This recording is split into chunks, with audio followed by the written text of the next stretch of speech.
Well, I got all the hammer blades off. Now it's got to pull the drum.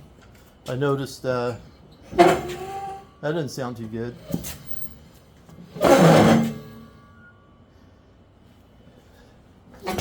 That's with regular greasing too. I'm thinking that there's so much dust and dirt, and those bearings are just right down in the dirt and dust, that maybe I have to grease it like every 4 hours or something. I can see the collar there is spinning, like the shaft is maybe spinning inside the bearing too. I have to take a look at that. This thing's got like 20 hours on it. Good grief.